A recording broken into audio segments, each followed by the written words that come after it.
नमस्कार। समर्थ study point के इस ऑफिशियल यूट्यूब चैनल पर आपका स्वागत है। हमने पिछले क्लास में सेंट्रल टेंडेंसी की थ्योरी पढ़ी थी। आज हम उसी थ्योरी के बेस पे 20 प्लस पीवाईक्यू सॉल्व करेंगे। इन पीवाईक्यू का जो नेचर है वो एलडीसी 2026 के मैथ सिलेबस के अकॉर्डिंग है, लेकिन कुछ क्वेश्चंस है वो एसएससी और आरपीएससी एएसओ एग्जाम के भी इंक्लूड हैं, ताकि अगर वो क्वेश्चंस एलडीसी 2026 के पेपर में आ जाए तो आप बेझिझक उनको सॉल्व कर पाए। तो उसी सीरीज का अपना ये फर्स्ट क्वेश्चन है। क्या कह रहा है फर्स्ट क्वेश्चन? 1 से 156 तक संख्याओं के मध्य, यानी मध्य वे संख्याएं जो 2, 3, 4 और 6 से विभाज्य है। देखिए किसके बीच में? 1 से लेकर के 156। इसका मतलब इन दोनों को इंक्लूड नहीं करना है। एक तो वैसे भी इंक्लूड नहीं होगा, अगर 156 भी अगर इन चारों से विभाज्य है तो इंक्लूड नहीं करना है, क्योंकि मध्य की संख्याएं लेनी है। तो देखिए अगर कोई नंबर 2, 3, 4 और 6 से डिवाइजिबल है तो फिर वो इसके एलसीएम 12 से भी डिवाइजिबल होगा। इन चारों का एलसीएम क्या होगा? 12 आएगा। इसका मतलब मेरा फर्स्ट नंबर है वो होगा 12, मेरा सेकंड नंबर 12 का मल्टीप्लर 24, मेरा थर्ड नंबर 36, और मुझे कहां तक जाना है? 156 तक जाना है। अब देखिए वैसे तो 12 13 जा 156 होता है, लेकिन मुझे 156 लेना नहीं है। इसका मतलब मैं एक स्टेप पीछे, यानी 12 इंटू 12 माने मैं 144 तक नंबर्स लूंगा, यानी 144। तो ये देखिए ये हो गया एक नंबर, ये 2 नंबर, ये 3 नंबर, और ये कितना हो गया? 12 नंबर, यानी 12 नंबर की ये सीरीज है। देखिए तो अब हमें माध्य निकालना है, और माध्य का फॉर्मूला हमने पढ़ा था आंकड़ों का सम अपॉन नंबर ऑफ डाटा, यानी आंकड़ों की संख्या। ठीक है, यही हमने माध्य का फॉर्मूला पढ़ा था। अब ये सम निकालना है सिग्मा एक्स क्या है? इसका टोटल। देखिए ये सीरीज किसमें चल रही है? समांतर श्रेणी में। और समांतर श्रेणी में अगर मुझे प्रथम पद दे रखा हो और मुझे लास्ट टर्म दे रखी हो, तो सम का जो फॉर्मूला होता है वो होता है n/2 number of terms upon 2 bracket first term plus last term. ठीक है, अब देखिए n/2 कितने पद हैं? 12 पद हैं। 12/2 फर्स्ट टर्म कितनी है इस सीरीज की? 12, और लास्ट टर्म क्या है इस सीरीज की? 144। इसको थोड़ा सॉल्व कीजिए, ये 6 टाइम कट जाएगा, तो देखिए 6 और 12 प्लस 144 हो गया 156। हुआ कि नहीं हुआ? अब ये पूरे का पूरा क्या हो गया मेरा? Sigma x. हुआ कि नहीं हुआ? तो सिग्मा एक्स की जगह इसकी वैल्यू रख दूं तो 6 इंटू 156, और n की जगह नंबर ऑफ टर्म्स या नंबर ऑफ डाटा, यानी आंकड़ों की संख्या कितनी है? 12 है। 12 का 156 से 13 टाइम जाएगा, तो देखिए 6 का मल्टीप्लाई 13 के साथ वो हो जाता है 78। यानी ऐसे नंबर जो 2, 3, 4 और 6 से विभाज्य हैं उनका समांतर माध्य 78 होगा। वो नंबर किन के बीच में है? 1 से लेकर के 156 के मध्य। चलते हैं नेक्स्ट क्वेश्चन पर। n संख्याओं की एक श्रेणी का माध्य x बार है।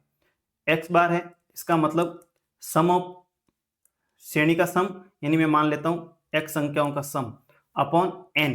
तो इनका सम कितना हो जाएगा? n टर्म्स की जो नंबर है n टर्म्स का उनका सम हो जाएगा nx बार। ठीक है, n-1 संख्या का योग लैम्बडा है। देखिए मान लीजिए कोई संख्या यहाँ लिखी गई है, एक नंबर 2 नंबर पे कोई संख्या है, जैसे मान लीजिए a b, 3 नंबर पे कोई संख्या है c, ऐसे करते करते एक है n-1 नंबर, फिर आएगा n नंबर। ठीक है, और यहाँ पर कोई नंबर है, जैसे मान लीजिए p, ये है q। ठीक है, आपको यहां से लेकर के यहां तक का सम दे रखा है। कितना दे रखा है?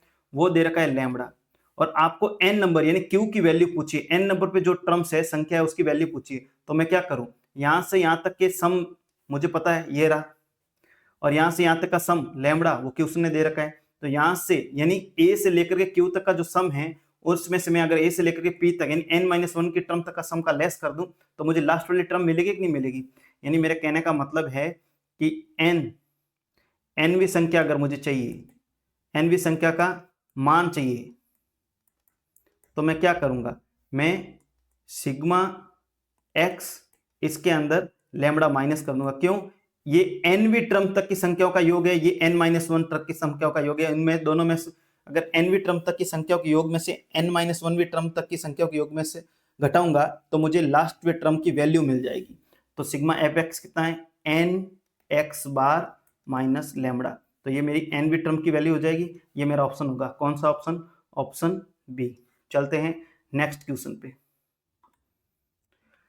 क्या कह रहा है नेक्स्ट क्वेश्चन, ये माध्य माध्यिका और बहुलक के मध्य संबंध क्या होगा। देखिए जनरली संबंध मैंने जब आपको पढ़ाया था बेसिक क्लासेज, तब मैंने बताया था बहुलक जो होता है वो 10 इंटू माध्यिका -2 इंटू माध्य इसके मान के बराबर होता है कि नहीं होता है। और इस रिलेशन को मैंने याद करने की एक शॉर्ट ट्रिक भी आपको थ्योरी क्लास में बताई थी। अगर आपने वो क्लास नहीं देखी है तो आई बटन पे जो लिंक आ रहा है उसको क्लिक कीजिए और उस क्लास में देखिए, मैंने एक ऐसी शॉर्ट ट्रिक बताई है जिससे आप इस फॉर्मूले को कभी नहीं भूलेंगे। ठीक है, अब देखिए मैं इनको थोड़ा इनके सिंबल से लिख देता हूँ। बहुलक को मैं Z बोल देता हूँ, माध्यिका को मैं M बोल देता हूँ और माध्य को मैं एक बार X बोल देता हूँ। ठीक है, तो ये जनरली क्या लिखा हुआ है, Z बराबर 3M - 2x। अब देखिए, अब आप ऑप्शन को रीड कीजिए। ऑप्शन का राइट हैंड साइड देखिए पूरा कॉमन है, 1/2 ब्रैकेट माध्यिका माइनस बहुलक, 1/2 ब्रैकेट माध्यिका माइनस बहुलक, 1/2 ब्रैकेट माध्यिका माइनस बहुलक और 1/2 ब्रैकेट माध्यिका माइनस बहुलक। क्या करता हूं, इस पूरे टर्म्स को, ये जो मैं जो रिलेशन दे रखा है, मैं इसको पहले इसमें कन्वर्ट करता हूं। तो देखिए मैं इसको थोड़ा तोड़ मरोड़ के लिख रहा हूं। Z बराबर 3M को मैं लिख देता हूं M + 2M - 2x लिख दिया। अब मैं M को इधर भेज देता हूं, Z - M, ये हो गया 2 कॉमन ले लेता हूं तो M - x हुआ कि नहीं हुआ। Z क्या है, Z है बहुलक और M क्या है, M है माध्यिका।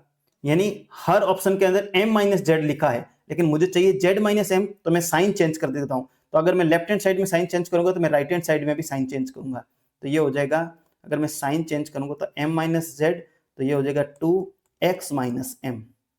अब देखिए M - Z के आगे मल्टीप्लर क्या है, 1/2 है, तो मैं दोनों साइड में 1/2 से मल्टीप्लाई कर देता हूं, दोनों साइड में कर रहा हूं। ठीक है, ताकि अपने इक्वेशंस के वैल्यू पे कोई फर्क नहीं पड़े। ठीक है, तो देखिए ये 2 से 2 कट गया, तो ये हो गया 1/2 M - Z = x - M। क्या है x, x को किसको डिनोट कर रहा है, माध्य को, और m किसको डिनोट कर रहा है, माध्यिका को। यानी 1/2 M - Z बराबर इक्वल होगा माध्य माइनस माध्यिका। देखिए इन चारों में माध्य माइनस माध्यिका कहां है, माध्य माइनस माध्यिका फर्स्ट ऑप्शन में है कि नहीं है, तो हमारा ऑप्शन हो जाएगा फर्स्ट। ठीक है, देखिए ये है अपना नेक्स्ट क्वेश्चन। क्या कह रहा है, ABC का माध्य M है। देखिए A + B का माध्य M है, तो मैं इसको ऐसे ही लिखूंगा, आंकड़ों का योग बटा आंकड़ों की संख्या इक्वल टू इनका माध्य क्या है, M है। तो मुझे दे रखा है A + B + C 3M। ठीक है, और आपको पूछा है A² B² C² का माध्य, यानी A² + B² + C² का माध्य, तो मैं ऐसे ही निकालूंगा। इसकी वैल्यू आपको पूछी, तो अब मुझे कहीं से भी A² + B² + C² मिल जाए तो मैं इसका माध्य निकालूंगा कि नहीं निकालूंगा। तो देखिए अब मैं क्या करता हूं, इस पूरी इक्वेशंस के अपन स्क्वायर कर लेता हूं। तो ये हो जाएगा A + B + C का होल स्क्वायर = 9M²। ठीक है, अब देखिए A + B + C का होल स्क्वायर को ओपन कीजिए, तो A² + B² + C² + 2AB + BC + CA = 9M²। ठीक है, और आपको देखिए क्वेश्चन के अंदर एक कंडीशन दे रखी है कि AB + BC + CA = 0 है, तो मैं इस पूरी टर्म्स को 0 कर दूं। अगर मैं इस पूरी टर्म को 0 कर दूंगा तो ये पूरी की पूरी वैल्यू 0 हो जाएगी। तो A² + B² + C² = 0 बराबर 9M²। तो मैं इस वैल्यू को यहाँ पुट कर दूं। अगर मैं इस वैल्यू को यहाँ पुट करूंगा तो 9M² / 3 का 9 में 3 टाइम्स है, यानी मेरे पास ऑप्शन आ जाएगा 3M²। ठीक है, देखिए किसके अंदर 3M² ऑप्शन है, इसके अंदर है, तो ये अपना ऑप्शन सही हो जाएगा। चलते हैं नेक्स्ट क्वेश्चन पे। तो देखिए ये है अपना नेक्स्ट क्वेश्चन। क्या कह रहा है नेक्स्ट क्वेश्चन, आपको एक माध्यिका दे रखी है, इस टेबल में आपको ये आंकड़े दे रखे, उसकी फ्रीक्वेंसी दे रखी है, आपको माध्यिका 35 दे रखी है। ठीक है, एक बात बताइए, माध्यिका अगर 35 है तो इसमें माध्यिका वर्ग कौन सा होगा, ये वाला होगा कि नहीं होगा, क्योंकि 35 किसके अंदर आएगा, 30 और 40 के बीच में ही तो कहीं आएगा। ठीक है, तो माध्यिका वर्ग मुझे पता चल गया, ये मेरा हो गया माध्यिका वर्ग, माध्यिका वर्ग। ठीक है, और ये हो गई मेरी माध्यिका फ्रीक्वेंसी। ठीक है, अब देखिए जब वर्गीकृत आंकड़े दे रखे हो तब अपने माध्यिका निकालने का क्या फॉर्मूला पढ़ा था, अपन ने पढ़ा था माध्यिका निकालने का फॉर्मूला, माध्यिका वर्ग की लोअर लिमिट फ्रीक्वेंसी जितनी होती है उसका टोटल का हाफ माइनस माध्यिका वर्ग से पहले की यानी मादी का वर्ग से पहले जो संचयी बारंबारता है वो संचयी बारंबारता अपॉन मादी का वर्ग की फ्रीक्वेंसी इनटू क्लास इंटरवल, यानी इनके बीच का अंतर। तो देखिए अब इसके अंदर वैल्यू पुट कीजिए, 35 बराबर लोअर लिमिट क्या है मादी का वर्ग की 30 प्लस n/2, n/2 n कितना है, टोटल फ्रीक्वेंसी का टोटल आपको 16 दे रखा है, यानी 8 माइनस इससे पहले की संचयी बारंबारता। संचयी बारंबारता का मतलब मादी का वर्ग के फ्रीक्वेंसी के पहले जितनी भी फ्रीक्वेंसी है उन सबका टोटल। तो ये कितना हो गया 3 + x, ये यहाँ तक कितना हो जाएगी, ये c हो जाएगा 3 + x, तो ये हो गया 3 + x, ठीक है।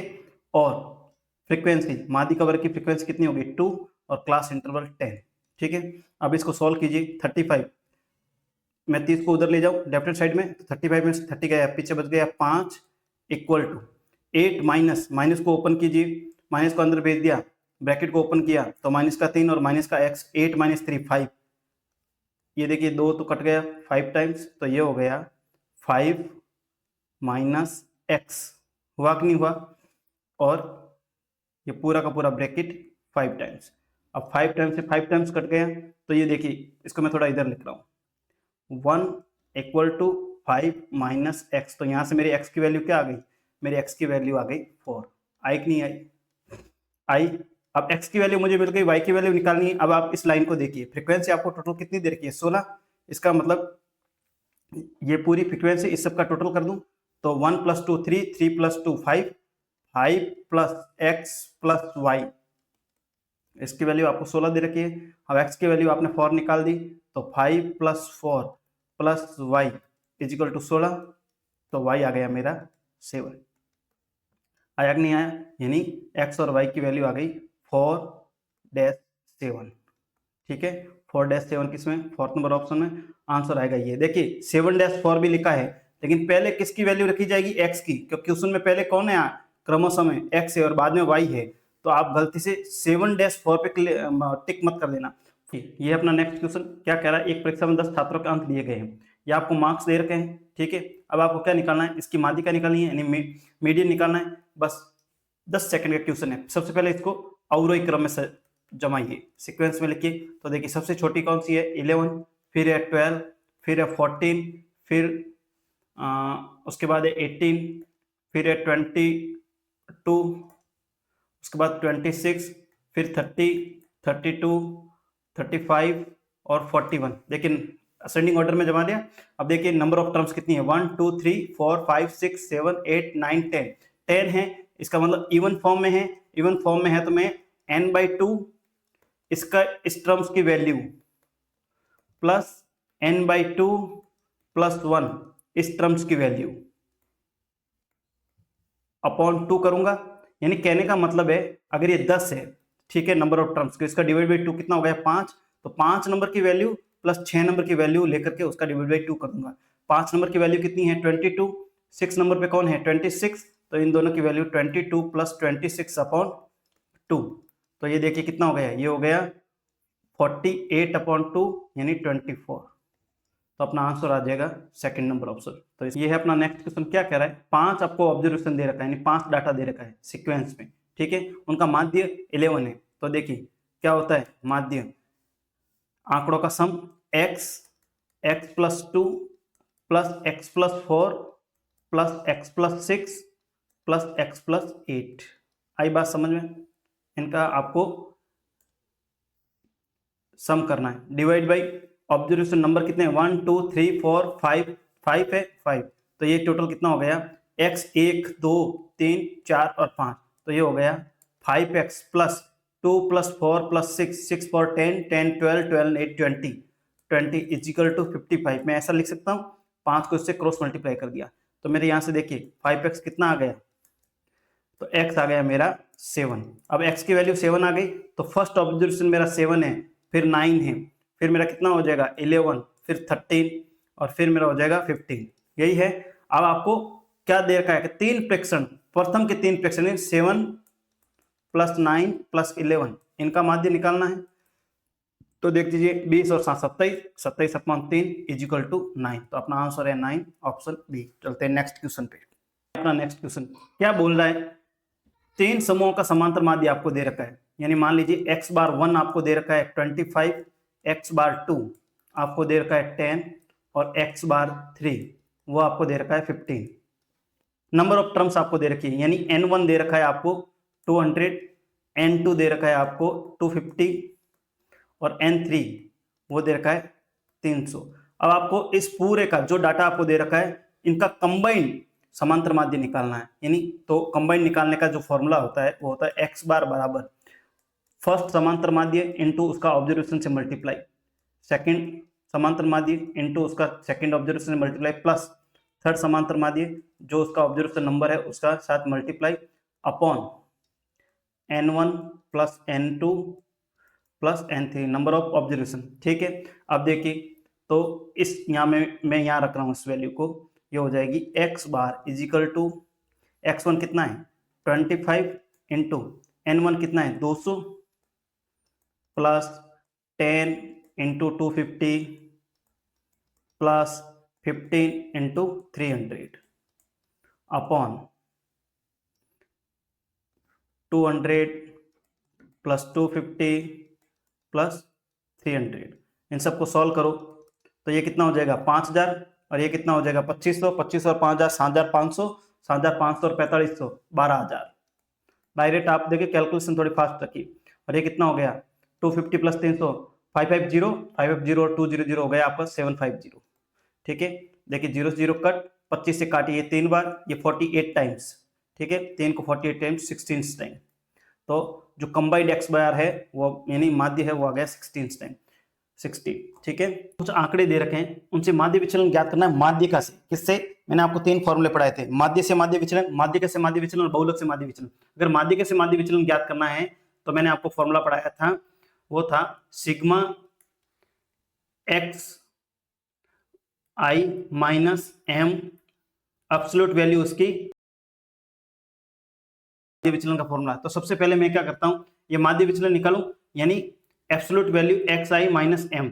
इसके लिए देखो मुझे सबसे पहले एम की जरूरत पड़ी यानी माध्य का, तो मैं इसका माध्य का निकालने के लिए क्या करूंगा, इस डाटा को पहले मैं अवरोही क्रम में लिखूंगा। तो सबसे देखिए सबसे छोटा डाटा कौन सा है 30, फिर है 34, इसको मैं असेंडिंग ऑर्डर में लिख रहा हूं, फिर है मेरा 38, फिर है 40, 42, 44, फिर हो गया 50, 51,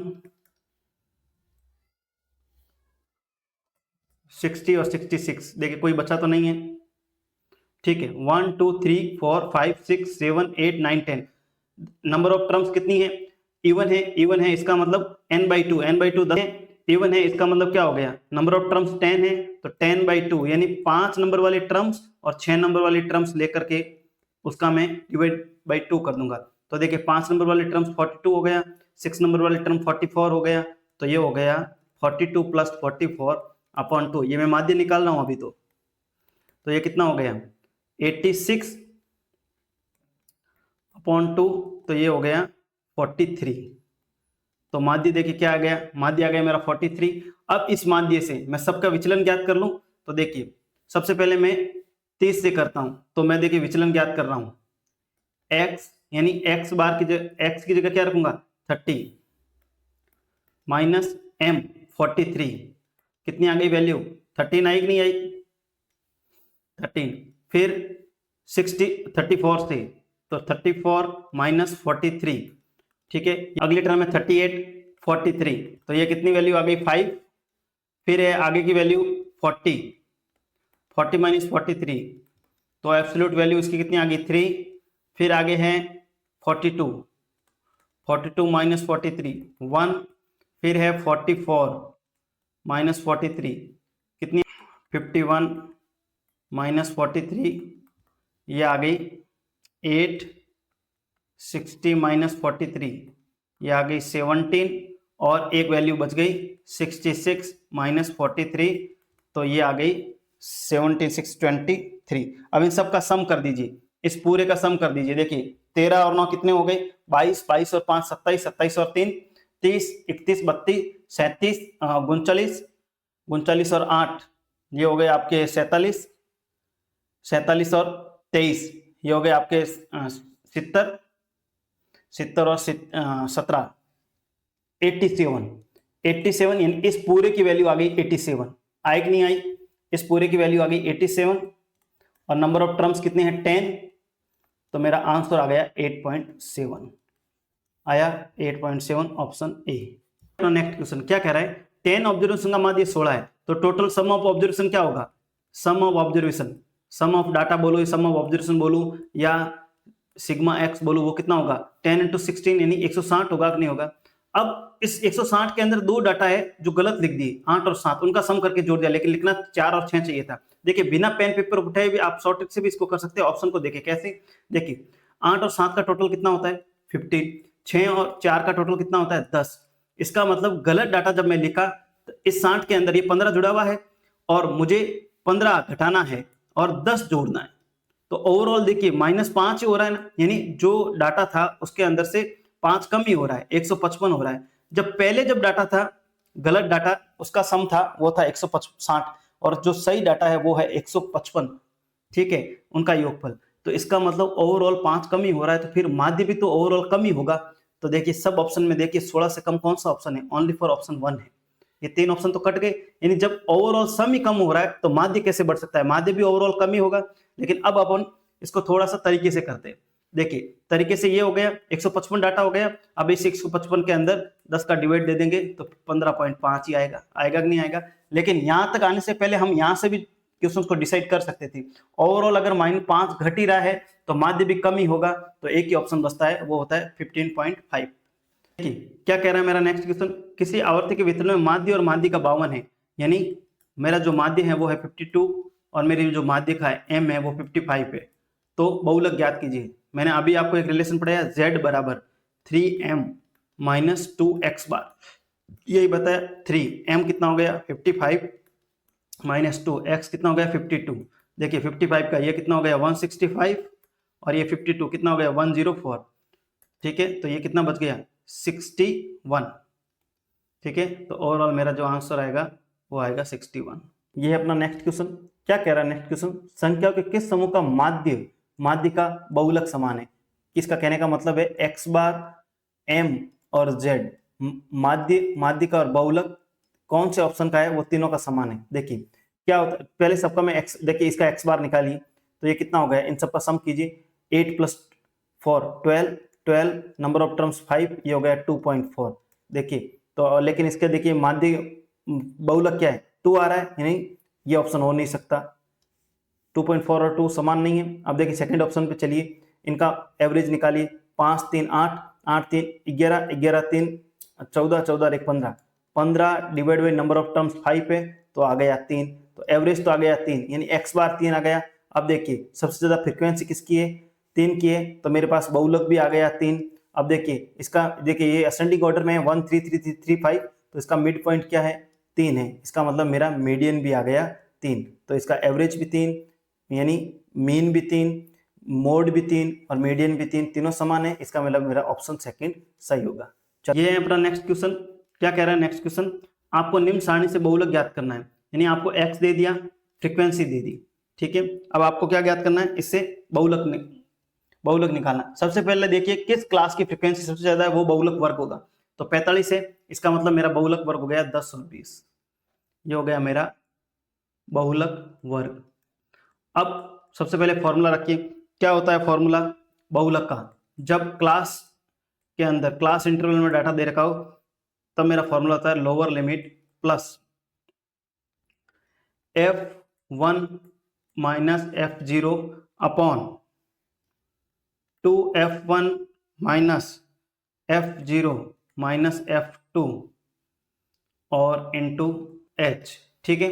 अब देखिए L का मतलब लोअर लिमिट 10 बहुलक वर्ग रख दिया, f1 का मतलब होता है जो फ्रीक्वेंसी इसकी बहुलक वर्ग की है वो कितनी हो गई 45, f0 का मतलब ये वाली, ये होती है f0, ये होती है f1 और ये होती है f2, यानी बहुलक वर्ग की फ्रीक्वेंसी के आगे वाली फ्रीक्वेंसी जो नेक्स्ट फ्रीक्वेंसी आती है वो होती है f2 और इससे पहले वाली होती है f0, तो f0 कितनी हो गई मेरी 9 अपॉन 2 इंटू f1 कितनी है मेरी 45 माइनस f0 कितना है मेरा 9 माइनस f2 कितना है मेरा 21 और क्लास इंटरवल कितना है मेरा, 20 में से 10 गया 10, ठीक है। अब इसको सॉल्व, अब ये वैल्यू पुट कर दी, अब आप इनसे कोई वैल्यू निकालिए, 10 प्लस 45 में से 9 गए, पीछे बचे 36, ठीक है, पीछे 36 रह गए। अब नीचे वाले देखिए 2 इंटू 45, 90 में से 30 गए, पीछे बचे 60 इंटू 10, ये कट गया, ये 6 टाइम गया, 10 प्लस 6 हो गया 16, इसका मतलब मेरा बहुलक क्या आ गया 16, ऑप्शन डी।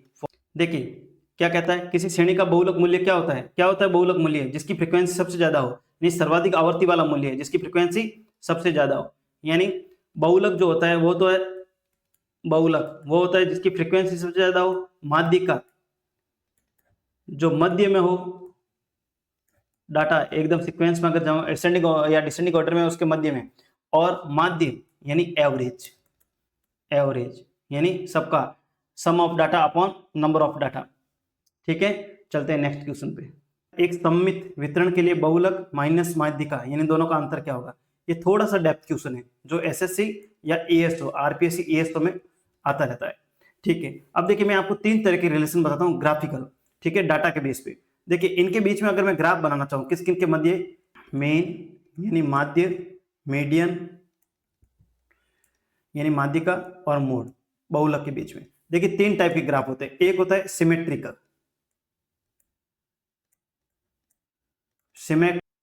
सिमेट्रिक ग्राफ क्या होता है, जब फ्रीक्वेंसी और डाटा के बीच में जो ग्राफ होता है वो अगर एकदम सिमेट्रिक हो, ठीक है, जब ये हो गया, जैसे मान लीजिए डाटा है, ये फ्रीक्वेंसी के बीच में कोई ग्राफ हो एकदम सिमेट्रिक हो, तो जो मेन मोड मीडियन है वो तीनों एक ही पॉइंट पे होंगे, तो इस टाइम जो रिलेशन बनेगा वो बनेगा, मैं मीन को दर्शा रहा हूं एक्स बार से, मैं मीडियन को दर्शा रहा हूं एम से, और मैं मोड को दर्शा रहा हूं जेड से, ठीक है। तो इनके बीच में तब जो रिलेशन बनेगा वो बनेगा एक्स बार एम और जेड बराबर होंगे, यानी मीन मीडियन और मोड ये तीनों बराबर होंगे, तो इनके बीच में डिफरेंस 0 होगा। देखिए इस क्वेश्चन का तो आंसर हमें मिल गया 0, क्योंकि ये सिमेट्रिक कह रहा है, और सिमेट्रिक ग्राफ में तीनों एक ही चीज होती, एक ही पॉइंट पे तीनों वैल्यू वेरी करते हैं, तब इनके बीच का डिफरेंस 0 हो जाता है, तीनों की वैल्यू लगभग बराबर ही होती है। अब दूसरा है वो कहलाता है स्काउट डाटा ग्राफ,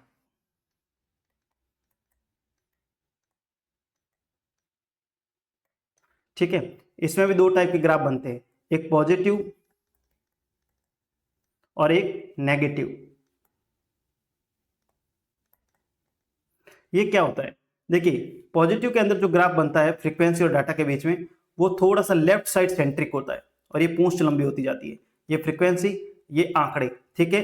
तो इस टाइम जब ये पॉजिटिव ग्राफ बनता है, पॉजिटिव डाटा ग्राफ बनता है, तब क्या होता है, जो रिलेशन होता है वो होता है एक्स बार हमेशा ग्रेटर देन होगा मीडियन से, यानी माध्य हमेशा माध्यिका से बड़ा होगा और माध्यिका बहुलक से बड़ी होगी, एक ये रिलेशन हो गया। और जब नेगेटिव ग्राफ बनेगा, नेगेटिव ग्राफ कैसे बनता है, नेगेटिव ग्राफ के टाइम फ्रीक्वेंसी और डाटा के बीच में जो ग्राफ बनता है वो थोड़ा राइट साइडेड सेंट्रिक होता है, यानी ये यहां से और यहाँ पे, यानी सारे मान इधर शिफ्ट होते हैं इस साइड में, इसमें पॉजिटिव में इधर शिफ्ट होते थे। तो यहाँ पे जो रिलेशन बनता है इन तीनों के बीच में जो संबंध होता है वो होता है, जो माध्य है वो हमेशा छोटा होगा मीडियन से, और मीडियन छोटा होगा बहुलक से। कुल मिलान कहने का मतलब है आपके पास 3 रिलेशन आ गए, ठीक है। X bar equal to M equal to Z, second relation के माध्य हमेशा बड़ा होगा मीडियन से, हमेशा बड़ा होगा, मीडियन होगा बहुलक से बड़ा। और तीसरा रिलेशन आ गया, जो माध्य है वो छोटा होगा मीडियन से, और मीडियन है वो छोटा होगा बहुलक से। ये तीनों आपको ऑप्शन में कभी ना एक लाइन दिखेगी, ठीक है। तो ये 3 तरह के रिलेशन होते हैं मीन मोड मीडियन के अंदर। और एक रिलेशन जिसके बेस पे अपन ने क्वेश्चंस किए थे न्यूमेरिकल, वो हमने पढ़ाई था कि z जो होता है वो होता है 3 मीडियन माइनस 2 एक्स बार। ये रिलेशन पे अपन ने 1-2 क्वेश्चन अभी किए। तो ये 4 टाइप के रिलेशन इनके मध्य होते हैं मेन मोड मीडियन के अंदर। तो आपको अगर थ्योरेटिकली पूछे कि इन तीनों के बीच में क्या रिश्ता होता है, तो चारों में से कोई एक ऑप्शन में आपको लाइन दिखी हुई होगी, वो आपको टिक करनी है। लेकिन इस रिलेशन बेस पे ये न्यूमेरिकल था कि अगर सिमेट्रिकल डिस्ट्रीब्यूशन हो डाटा का और फ्रीक्वेंसी और डाटा के बीच में, तब क्या होगा, मीन मोड मीडियन एक ही बिंदु पर सेंट्रिक हो गए, तब इनके बीच में डिफरेंस हमेशा 0 होगा, ठीक है। ये हालांकि एलडीसी के नेचर के हिसाब से तो बहुत डेप्थ है, लेकिन ये एएस और एसएससी सीजीएल में आता रहता है क्वेश्चन इसकी प्रॉपर्टी बेस पे। चलते हैं नेक्स्ट क्वेश्चन पे। देखिए ये है अपना नेक्स्ट क्वेश्चन। एक वितरण के लिए प्रसरण का गुणांक 50% है और प्रसरण का मान 25 है तो माध्य ज्ञात कीजिए। देखिए ये भी थोड़ा डेप्थ क्वेश्चन है, ये भी एएसओ और एसएससी के लायक क्वेश्चन है, लेकिन हम एलडीसी में इसलिए पढ़ रहे हैं कि माध्य विचलन हमारे एक टॉपिक सिलेबस में है, तो हो सकता है कि थोड़ा हाई लेवल का क्वेश्चन आ जाए एग्जाम में। तो देखिए सबसे पहले यहाँ पर कुछ फॉर्मूले हम पढ़ते हैं। सबसे पहला फॉर्मूला विचलन, जो मैंने पढ़ा भी रखा है। मैंने कहा था किसी भी नंबर से अगर आपको विचलन निकालना है यानी डिविएशन, तब आपको क्या करना पड़ेगा, उस डाटा के साथ उस नंबर का डिफरेंस निकालना होगा, एब्सोल्यूट वैल्यू निकालनी होगी डिफरेंस की। ठीक है, इसमें फिर दूसरा जो फॉर्मूला आता है वो आता है प्रसरण का, जिसको बोलते हैं वेरिएंस, और इसको थोड़ा सिग्मा, इसको इससे शो करते हैं। ठीक है, देखिए इसका मतलब क्या, प्रसरण का जो आपने विचलन निकालना है ना, उसका सम करो, उसके स्क्वायर का सम करो, जो वैल्यू यहां से एब्सोल्यूट वैल्यू निकल रही है उसके स्क्वायर का सम। ठीक है, यानी उनका माध्य निकाल दो, यानी जो आपका विचलन निकल रहा है उसके स्क्वायर का माध्य। तो ये बना एक फॉर्मूला, स्क्वायर का माध्य, यानी स्क्वायर करके माध्य का मतलब क्या हो गया, divide by number of terms. अब थर्ड जो फॉर्मूला है वो कहलाता है मानक विचलन,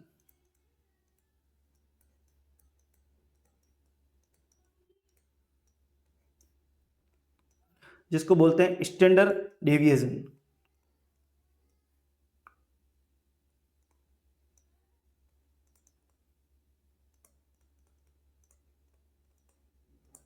क्या है स्टैंडर्ड डेविएशन, वो कहलाता है रूट सिग्मा स्क्वायर। ठीक है, तो देखिए यानी जो आपका प्रसरण निकला रूट का प्रसरण, इसको मैं अगर थ्योरी में लिखना चाहूं तो रूट प्रसरण की वैल्यू उसका रूट। ठीक है, और फोर्थ जो आता है वो आता है विचरण गुणांक।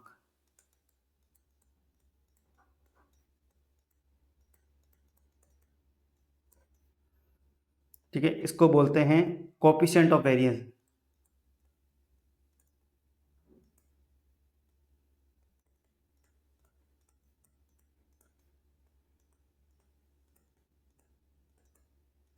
वेरिएशन, ठीक है, इसका जो फॉर्मूला है, इसका मतलब क्या है, विचरण गुणांक का। विचरण गुणांक का मतलब है मानक विचलन और माध्य के बीच का अनुपात परसेंटेज में निकला, यानी मानक विचलन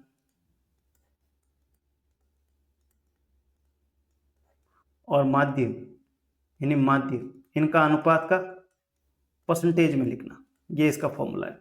अब देखिए अपन को क्या दे रखा है, प्रसरण का गुणांक यानी विचरण गुणांक का हो या प्रसरण गुणांक 50% दे रखा है इस फॉर्मूले के अकॉर्डिंग, यानी 50 इक्वल टू क्या दे रखा है, प्रसरण का मान। प्रसरण का मान दे रखा है आपको, यानी यहाँ पे क्या आता है, मानक विचलन आता है। मानक विचलन कैसे लिखूंगा, रूट इंटू प्रसरण निकालूंगा। भाई मुझे प्रसरण दे रखा है यानी सिग्मा स्क्वायर दे रखा है, लेकिन मुझे तो मानक विचलन चाहिए क्योंकि इस फॉर्मूले में मानक विचलन है, तो मैं क्या करूंगा, रूट सिग्मा स्क्वायर कर दूं। रूट सिग्मा स्क्वायर का मतलब रूट 25 मतलब 5, ये हो गया मेरा मानक विचलन। तो 5/x बार इंटू 100। देखिए ये 50 से कितनी बार गया, 2 टाइम्स गया, 5 और 10, तो मेरा x बार आ गया 10। आई बात समझ में, तो मेरा आंसर हो गया सेकंड ऑप्शन। देखिए थोड़ा डेप्थ क्वेश्चन है, लेकिन ये थोड़े फॉर्मूले आप ध्यान रखिए। ठीक है, ये फॉर्मूलों के बेस पे अगर क्वेश्चन आ भी जाए तो आपको करने में आसानी रहेगी। चलते हैं नेक्स्ट क्वेश्चन पे। क्या कह रहा है मेरा नेक्स्ट क्वेश्चन, निम्न आंकड़ों से अज्ञात आवृत्ति कितनी होगी, दिया हुआ माध्य का अंक अपन को 23 दे रखा है। माध्य का अंक 23 दे रखा है, इसका मतलब ये 23 इसके बीच में आएगा, ये हो गया माध्य का वर्ग, ये माध्य का वर्ग हो गया, और ये होगी माध्य का फ्रीक्वेंसी f। देखिए जब वर्गीकृत आंकड़े दे रखे हो तब अपने माध्य का निकालने का क्या फॉर्मूला था, lower limit plus total number of frequency upon 2 minus C क्या होता था, इससे पूर्व की कम्युलेटिव फ्रीक्वेंसी अपॉन माध्य का वर्ग की फ्रीक्वेंसी इंटू एच का मतलब होता है वर्ग अंतराल। अब लोअर लिमिट कितनी है 20 प्लस n/2, मुझे n पता नहीं है क्योंकि ये फ्रीक्वेंसी अगर पता होगी तो मुझे n पूरा पता होगा। मान लेता हूँ ये फ्रीक्वेंसी है ए मान लिया, तो देखिए n कितना हो गया, n हो गया 8 5 13 13 10 23 23 और 3 26 26 प्लस ए, ये हुआ कि नहीं हुआ? तो मैं n की जगह क्या रख दूं, 26 प्लस a अपॉन 2 माइनस सी का मतलब होता है जो फ्रीक्वेंसी होती है मादी का वर्ग की उससे पूर्व की जितनी भी फ्रीक्वेंसी होती है उसका टोटल, यानी कम्युलेटिव फ्रीक्वेंसी। 8 5 कितना हो गया, 13 अपॉन एफ कितना है 10, और ये कितना है अंतराल भी 10, तो 10 से 10 कट गया। माध्यिका कितनी दे रखी है 23, तो ये हो गया 23 बराबर 20 plus 26 upon 2 plus a/2 minus 13, हुआ कि नहीं हुआ? तो ये देखिए 2 से 1 गया 13 पॉजिटिव, तो ये नेगेटिव से कट गया, तो a कितना आएगा, a इजिकल टू आ जाएगा 23 में से 20 गया 3, और 3 का 2 से मल्टीप्लाई 6, आया कि नहीं है? इस पूरी इक्वेशन को आप सॉल्व कीजिएगा तब आपका वैल्यू आएगा 6, आंसर हो गया 6। देखिए ये अपना नेक्स्ट क्वेश्चन क्या कह रहा है, विचलन के निरपेक्ष मान का योग निम्न में से किससे लेने पर न्यूनतम होता है। ये भी थोड़ा डेप्थ क्वेश्चन है। देखिए सबसे कम जो होता है वो माध्यिका के लिए होता है, इसका ऑप्शन है, क्योंकि देखिए माध्यिका क्या होती है, वो बीच में आती है, उसके लेफ्ट में जितना डाटा होता है उसके राइट में उतना डाटा होता है। तो इस माध्यिका से अगर मैं माध्य विचलन लूंगा तो जो निरपेक्ष वैल्यू आएगी, मॉडुलस वैल्यू का जो योग होगा वो सबसे कम आएगा। आई बात समझ में?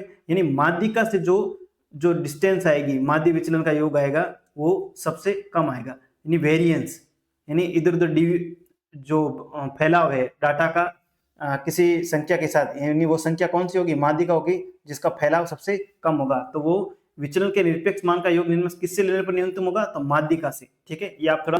नेक्स्ट क्वेश्चन कह रहा है कि आरोही क्रम में व्यवस्थित किए गए डाटा के दोनों सिरों को यदि चरम प्रेक्षणों को हटा दिया जाए तो केंद्रीय प्रवृत्ति का कौन सा माप प्रभावित होगा। देखिए माप तो तीनों ही प्रभावित होते हैं, इसका ऑप्शन तो बी सही होगा, लेकिन सबसे ज्यादा जो प्रभावित होता है वो होता है माध्य, उससे कम होता है माध्यिका, और सबसे कम जो प्रभावित होता है वो होता है बहुलक। क्या रहा है ये क्वेश्चन कह रहा है, मान लीजिए आपके पास कोई डाटा है जैसे 2 4 6 8 10 12, ठीक है, और 14 ये डाटा है। उसने कहा अगर मैं इनके डाटा को उड़ा दूं तो देखिए इनका एवरेज बदलेगा कि नहीं बदलेगा, बदल जाएगा। यानी रैंडमली अगर डाटा पड़ा है, अगर इसको मैं, ये तो देखिए सीक्वेंस में डाटा दे रखा है, एक दूसरा डाटा दे लूं 3 9 15 20 25 30, ठीक है, ऐसा एक डाटा पड़ा है। ठीक है, अब इसके में जो लास्ट वाले जो पॉइंट है लेफ्ट एंड राइट वाले जो डाटा है उसको उड़ा दूंगा तो इनका एवरेज बदलेगा, माध्य सबसे ज्यादा बदलेगा नहीं बदलेगा। अब देखिए माध्यिका का मतलब क्या होगा, बीच वाला नंबर, तो बीच वाला नंबर थोड़ा कम शिफ्ट होगा। अगर मैं डाटा को उड़ा दूंगा तो बीच वाला नंबर इसका तो शिफ्ट हुआ ही नहीं, और सम ऑफ डाटा नंबर्स अगर सम में है तो वो थोड़ा कम इधर उधर शिफ्ट होगा। बहुलक बहुत कम। बहुलक का मतलब क्या होता है, मान लेता हूँ इसकी फ्रीक्वेंसी 8 की सबसे ज्यादा है, या इनमें से देख मान लीजिए 16 है, जो बहुलक है वो 20 की फ्रीक्वेंसी सबसे ज्यादा है, तो उसके तो कोई फर्क ही नहीं पड़ेगा, यानी बहुत कम फर्क पड़ेगा। यानी माध्यिका बहुलक में अगर चरम प्रेक्षणों को हटा दूंगा, यानी लास्ट के प्रेक्षणों को हटा दूंगा, तो मेरे सबसे ज्यादा जो फर्क पड़ेगा वो माध्य में पड़ेगा, फिर माध्यिका में पड़ेगा, फिर बहुलक में पड़ेगा। निम्नलिखित आवर्ती वितरण के लिए यदि बहुलक का मान m है तो निम्नलिखित में से कौन सा कथन सत्य है। देखिए बहुलक कब निकालते हैं, जब वर्गीकृत आंकड़े दे रखे हो तो जिस क्लास की फ्रीक्वेंसी सबसे ज्यादा होगी वही बहुलक वर्ग होगा। तो देखिए फ्रीक्वेंसी 80 सबसे ज्यादा है, इसका मतलब जो बहुलक की वैल्यू आएगी वो 15 और 20 के बीच में आएगी, कोई भी वैल्यू आ सकती है 15 और, यानी ये m का मान हमेशा 20 से छोटा और 15 से बड़ा होगा। ठीक है, तो देखिए कौन सा ऑप्शन है, m का मान 15 से बड़ा और 20 से छोटा, ऑप्शन सी सही होगा भाई। इसी के बीच में नेक्स्ट क्वेश्चन, ये है अपना नेक्स्ट क्वेश्चन, क्या कह रहा है, बहुलक माध्यिक और अंकगणितीय माध्य के बीच कौन सा संबंध सही है। अभी मैंने आपको 4 रिलेशन बताई थी, मैंने बताया था अगर सममिति ग्राफ है तब माध्य हमेशा बराबर होगा माध्यिका के, और वो हमेशा बराबर होगा बहुलक के। तभी अपन ने इससे प्रीवियस क्वेश्चन में डिफरेंस 0 किया था। दूसरा, अगर विषम ग्राफ है और विषम में भी अगर पॉजिटिव विषम यानी पॉजिटिव स्क्वायर्ड ग्राफ है तो उसमें जो माध्य है वो हमेशा बड़ा होगा माध्यिका से, और माध्यिका बड़ी होगी बहुलक से। अगर पॉजिटिव नेगेटिव ग्राफ है तो जो विषम ग्राफ है वो नेगेटिव है तो माध्य छोटा होगा माध्यिका से, और माध्यिका छोटी होगी बहुलक से। ये तो 3 ग्राफिकल बेस पे अपने क्यों रिलेशन बताते हैं। एक रिलेशन अगर डाटा समान हो और तीनों के लिए अगर सेम, अगर एक ही डाटा के लिए तीनों चीजें निकाली जाए तो बहुलक हमेशा आएगा 3 इंटू माध्यिका -2 इंटू माध्य। इस रिलेशन पे अपन क्वेश्चन भी किए थे, यानी इन चारों में से कोई एक ऑप्शन देख लीजिए। देखिए, माध्य ग्रेटर देन माध्यिका ग्रेटर देन बहुलक, माध्य ग्रेटर देन बहुलक नहीं, माध्य ग्रेटर देन माध्यिका ग्रेटर देन बहुलक, ऑप्शन ए। इसके अलावा देखिए कोई ऑप्शन मैच नहीं हो रहा इन चारों लाइन से, नहीं हो रहा ना, तो अपने बहुलक माध्यिका और अंकगणितीय माध्य के बीच में कौन सा संबंध सही हो सकता है? ये संबंध सही हो सकता है। और ये किसके लिए संबंध सही है? ये विषम पॉजिटिव ग्राफ के लिए। ये है विषम पॉजिटिव ग्राफ, ये है विषम नेगेटिव ग्राफ, और ये है सिमेट्रिकल ग्राफ के लिए। और ये किसके लिए संबंध है? ये है जब एक ही डाटा दे रखा हो और उसके तीनों वैल्यू निकालनी हो, तब ये रिलेशन आता है। तो आज हमने 20 प्लस यानी लगभग 21 क्वेश्चन सॉल्व किए। इन 21 क्वेश्चन से आपके सेंट्रल टेंडेंसी, जिसमें माध्य, माध्यिका और बहुलक के सारे कंसेप्ट क्लियर हो गए, कुछ अपने डेप्थ लेवल की प्रॉपर्टी भी पढ़ी। अब आपके एलडीसी सिलेबस के अकॉर्डिंग इस सेंट्रल टेंडेंसी का जो 7 नंबर का जो पॉइंट है, जो टॉपिक है, उसमें के अंदर अब आपके रहा है सिर्फ विट्टल स्टैटिस्टिक्स और इंडेक्स नंबर, माने जन्म मृत्यु सांख्यिकी और सूचकांक। ये एक क्लास में हम कंप्लीट कर देंगे। थ्योरी प्लस न्यूमेरिकल हम अगली की नेक्स्ट क्लास जो भी है, जब भी आएगी तब इसमें कंप्लीट कर लेंगे। तो फिर हमारे ये 7 जो आपके एलडीसी 2026 का जो सिलेबस है, उसका मैथ के अंदर 7 नंबर जो पॉइंट है, उस पर जितने भी टॉपिक दे रखे हैं वो कंप्लीट हो जाएंगे। और उस क्लास बहुत अच्छी लगी हो तो इसको लाइक कीजिए, शेयर कीजिए और सब्सक्राइब करना तो मत भूलिएगा। धन्यवाद।